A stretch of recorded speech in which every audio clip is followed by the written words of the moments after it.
ನಾಳೆ ದೇಶಾದ್ಯಂತ ಮೆಡಿಕಲ್ಸ್‌ಗಳು, ಔಷಧಿ ಸಿಗುವಂತಹ ಮೆಡಿಕಲ್ಸ್‌ಗಳೆಲ್ಲವೂ ಸಹ ಬಂದ್ ಆಗುವಂತಹದ್ದು. ಒಂದು ರೀತಿಯಲ್ಲಿ ನೈತಿಕವಾಗಿ ಬೆಂಬಲವನ್ನ ನೀಡುತ್ತೆ. ಒಂದಷ್ಟು ಮೆಡಿಕಲ್‌ಗಳು ಅನ್ನುವಂಥ ಮಾತುಗಳು ಸದ್ಯಕ್ಕೆ ಕೇಳಿ ಬರ್ತಾ ಇರುವಂತಹದ್ದು.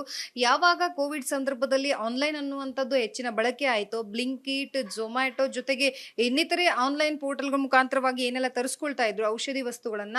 ಸೊ ಇದರಿಂದಾಗಿ ಮೆಡಿಕಲ್‌ನವರಿಗೆ ಸಹ ಹೊಡೆತ ಬಿದ್ದಿದೆ ಅನ್ನುವಂತಹ ನಿಟ್ಟಿನಲ್ಲಿ ನಾಳೆ ದೇಶಾದ್ಯಂತ 12 ಲಕ್ಷಕ್ಕೂ ಹೆಚ್ಚಿನ ಮೆಡಿಕಲ್ಸ್‌ಗಳನ್ನ ಬಂದ್ ಮಾಡಲೋದಕ್ಕೆ ಮುಂದಾಗ್ತಾ ಇರುವಂತದ್ದು. ಅದರ ಜೊತೆಗೆ ರಾಜ್ಯದಲ್ಲಿ 26,000ಕ್ಕೂ ಹೆಚ್ಚು ಔಷಧಿ ಅಂಗಡಿಗಳು ಬಂದಾಗುವಂತ ಸಾಧ್ಯತೆ ಇದೆ. ಎಸ್, ಇದೀಗ ನಾನು ಮೆಡಿಕಲ್‌ನಲ್ಲಿ ಇದ್ದೀನಿ, ಯಶೋ ಫಾರ್ಮಲ್ ಇದ್ದೀನಿ. ತಾವು ಗಮನಿಸ್ತಾ ಇರಬಹುದು, ಯಥಾವತ್ತಾಗಿ ಎಂದಿನಂತಲೇ ಸಹ ಜನರು ಬಂದು ಖರೀದಿ ಮಾಡ್ತಾ ಇರುವಂತದ್ದು. ಯಾವುದೇ ಗೊಂದಲಗಳಿಲ್ಲ, ಯಾವುದೇ ಗದ್ದಲವೂ ಇಲ್ಲ. ಯಾಕೆಂತಂದ್ರೆ ಪ್ರತಿದಿನವೂ ಸಹ ಅಗತ್ಯಕ್ಕೆ ಬೇಕಾದಂತ ಔಷಧಿಗಳನ್ನ ತೆಗೆದುಕೊಳ್ಳೋದಕ್ಕೆ ಯಾವ ರೀತಿಯಾಗಿ ಹೋಗ್ತಾ ಇದ್ರು, ಅದರಂತೆ ಜನರು ಹೋಗ್ತಾ ಇರುವಂತದ್ದು. ಇವತ್ತು ಮಧ್ಯರಾತ್ರಿ 12 ಗಂಟೆಯಿಂದನೇ ಸಹ ನಾಳೆ ಮಧ್ಯರಾತ್ರಿವರೆಗೂ ಸಹ ಬಂದ್ ಆಗುತ್ತೆ ಅನ್ನುವಂತ ಮಾಹಿತಿ ಇತ್ತು.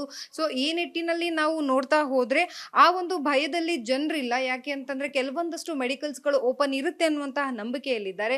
ಸೊ ಹಾಗಾಗಿ ಎಲ್ಲಾ ಮೆಡಿಕಲ್‌ಗಳು ಓಪನ್ ಇರುತ್ತಾ ಅಥವಾ ಕೆಲವೊಂದಷ್ಟು ಮಾತ್ರ ಓಪನ್ ಇರುತ್ತಾ?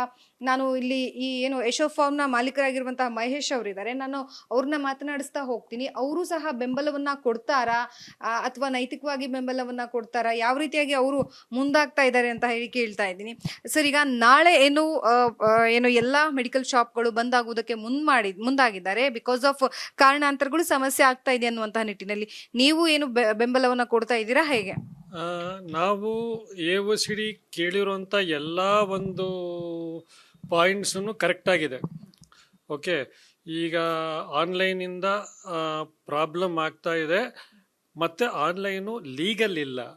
ಓಕೆ, ಅದಿನ್ನೂ ಡ್ರಾಫ್ಟ್ ಸ್ಟೇಜಲ್ಲಿದೆ ರೂಲ್ಸು. ನಾವು ಅದನ್ನು ಡ್ರಾಫ್ಟ್ ಸ್ಟೇಜಲ್ಲಿರೋ ರೂಲ್ಸನ್ನು ಒಂದು ನೀವು ಕ್ಲಿಯರ್ ಮಾಡಿ ಅಥವಾ ಸ್ಕ್ವ್ಯಾಶ್ ಮಾಡಿ ಅಂತ ಕೇಳಿದ್ದೀವಿ. ಆದರೆ 8 ವರ್ಷದಿಂದ ಅದನ್ನು ಹಂಗೆ ಇಟ್ಕೊಂಡಿದ್ದಾರೆ.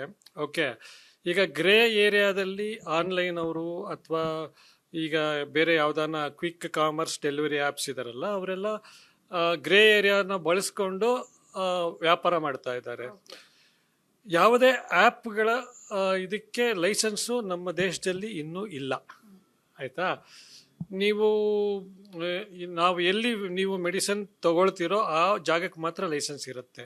ಓಕೆ, ಈ ಕೋವಿಡ್ ಟೈಮಲ್ಲಿ ಒಂದು ನೋಟಿಫಿಕೇಶನ್ ಬಂದಿತ್ತು, ಮೆಡಿಕಲ್ ಶಾಪ್ ಅವರು ಯಾರು 2021 ಲೈಸೆನ್ಸ್ ಇಟ್ಕೊಂಡಿರ್ತಾರೆ ಅವರು ಪೇಷಂಟ್ಸ್ ಮನೆಗೆ ಡೆಲಿವರಿ ಮಾಡ್ಬೋದು ಅಂತ ಒಂದು ನೋಟಿಫಿಕೇಶನ್ ಬಂದಿತ್ತು. ಕೋವಿಡ್ ಮುಗಿದೋಯ್ತು, ಆ ನೋಟಿಫಿಕೇಶನ್ ಇನ್ನೂ ವಾಪಸ್ ತಗೊಂಡಿಲ್ಲ. ಅವರು ಅದನ್ನ ದುರ್ಬಳಕೆ ಮಾಡ್ಕೊಳ್ತಾ ಇದ್ದಾರೆ ಕೆಲವೊಬ್ರು. ನೀವು ನಾಳೆ ಇದಕ್ಕೆ ಬೆಂಬಲವನ್ನ ಕೊಡ್ತೀರಾ, ಹೇಗೆ? ನಿಮ್ಮ ಫಾರ್ಮ್ ಇದೆ, ಇದನ್ನ ಬಂದ್ ಮಾಡ್ತೀರಾ, ಹೇಗೆ ಸರ್? ಇಲ್ಲ, AOCD ಅವ್ರದ್ದೆಲ್ಲ ಮೊದಲೇ ಹೇಳದಂಗೆ ಎಲ್ಲ ಪಾಯಿಂಟ್ಸು ಕರೆಕ್ಟ್ ಆಗಿದೆ. ಆದರೆ ನಾವು ನೈತಿಕ ಬೆಂಬಲ ಕೊಡ್ತಾ ಇದ್ದೀವಿ. ಓಕೆ, ಯಾಕಂತಂದರೆ ಮೆಡಿಕಲ್ ಶಾಪು ಅಚಾನಕ್ಕಾಗಿ ನಾವು ಬಾಗಿಲಾಕಿದ್ರೆ ಜನಗಳಿಗೆ ತೊಂದರೆ ಆಗುತ್ತೆ ಒಂದು.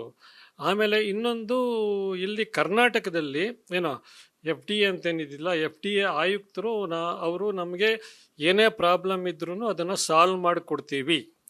ಆಯಿತಾ? ನಾವು ಅದಕ್ಕೆ ಪೂರಕವಾಗಿ ಕೆಲವೊಂದು ನೋಟಿಫಿಕೇಶನ್ ಕಳಿಸಿದ್ದಾರೆ ಅವರು. ಆಯಿತಾ? ಇನ್ನೊಂದು 1 ತಿಂಗಳಲ್ಲಿ ನಾವು ಅದ್ರ ಏನೇನು ಆ್ಯಕ್ಷನ್ಸ್ ತೊಗೋಬೇಕು ಅದನ್ನು ತಗೊಳ್ತೀವಿ. ಕರ್ನಾಟಕದ ಮಟ್ಟಿಗೆ ನಾವು ನಿಮ್ಗೆ ಹೆಲ್ಪ್ ಮಾಡ್ತೀವಿ ಅಂತ ಹೇಳಿದ್ದಾರೆ. ಸೊ ಇದು ಒಂದೇ ದಿನದಲ್ಲಿ ಆಗುವಂಥ ವಿಷಯ ಅಲ್ಲ.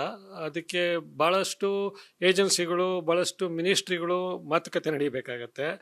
ಸೊ ಹಂಗಾಗಿ ಅವರು ಟೈಮ್ ಕೇಳಿದ್ದಾರೆ. ನಾವು 100% ಮಾಡಿಕೊಡ್ತೀವಿ, ನಿಮ್ಮ ಪ್ರಾಬ್ಲಮ್ನ ಸಾಲ್ವ್ ಮಾಡಿಕೊಡ್ತೀವಿ. ಕರ್ನಾಟಕದಲ್ಲಿ ಆನ್ಲೈನು ಮತ್ತು ಕ್ವಿಕ್ ಕಾಮರ್ಸ್ ಡೆಲಿವರಿ ಮೆಡಿಸಿನ್ ಮಾಡದೇ ಇರೋಂಗೆ ಮಾಡಿಕೊಡ್ತೀವಿ ಅಂತ ಹೇಳಿದ್ದಾರೆ. ಆಮೇಲೆ ಅವರು ಇದು ರಿಕ್ವೆಸ್ಟ್ ಮಾಡ್ಕೊಳ್ತಿದ್ದಾರೆ, ಅಂದರೆ ಇಲ್ಲಿ ಮಾಡಬೇಡಿ, ನೀವು ಕರ್ನಾಟಕದಲ್ಲಿ ನೀವು ಸ್ಟ್ರೈಕ್ ಮಾಡಬೇಡಿ, ನಾವು ನಿಮ್ಮ ಜೊತೆಗಿದ್ದೀವಿ, ನಿಮ್ದು ಏನು ಪ್ರಾಬ್ಲಮ್ ಇದೆಯೋ ಸಾಲ್ವ್ ಮಾಡಿಕೊಡ್ತೀವಿ ಅಂತ.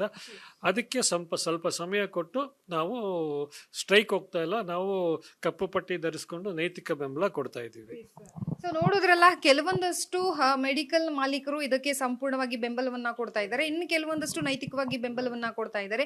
ನಾವು ಶಾಪ್ ಓಪನ್ ಇಟ್ಟಿರ್ತೀವಿ, ಜೊತೆಗೆ ಕಪ್ಪು ಬಟ್ಟೆಯನ್ನ ಕಟ್ಟಿ ನಾವು ಈ ಒಂದು ಹೋರಾಟದಲ್ಲಿ ಭಾಗಿಯಾಗ್ತೀವಿ, ಯಾಕೆಂತಂದ್ರೆ ನಮಗೊಂದಷ್ಟು ರೂಲ್ಸ್ಗಳನ್ನ ಬಂದಿದೆ. ಜೊತೆಗೆ ಏನು ಅಂತಂದ್ರೆ ಜನಸಾಮಾನ್ಯರಿಗೆ ಸಮಸ್ಯೆ ಆಗ್ಬಾರ್ದು ಅನ್ನುವಂತಹ ನಿಟ್ಟಿನಲ್ಲಿ ಈ ರೀತಿಯಾದಂತಹ ಕ್ರಮವನ್ನ ಕೈಗೊಳ್ಳೋದಕ್ಕೆ ಮುಂದಾಗ್ತಿದೀವಿ ಅನ್ನುವಂತ ಮಾತನ್ನ ಹೇಳಿದ್ದಾರೆ. ಸೊ ಹಾಗಾದ್ರೆ ನಾಳೆ ಕರ್ನಾಟಕದಲ್ಲಿ ಒಂದಷ್ಟು ಮೆಡಿಕಲ್ ಶಾಪ್ಗಳು ಓಪನ್ ಇರುತ್ತೆ, ಮತ್ತೆ ಒಂದಷ್ಟು ಬಂದಿರುತ್ತೆ ಅನ್ನುವಂಥದ್ದು ಮಾತ್ರ ಸದ್ಯಕ್ಕೆ ತಿಳಿದು ಬರ್ತಾ ಇರುವಂತಹ ಮಾಹಿತಿ. ಕ್ಯಾಮ್ರಾ ಪರ್ಸನ್ ವಿಕಾಸ್ ಜೊತೆ ಲಕ್ಷ್ಮೀ ಬಾಗಲಕೋಟಿ, ಅಶ್ವಯುಗ ನ್ಯೂಸ್, ಬೆಂಗಳೂರು.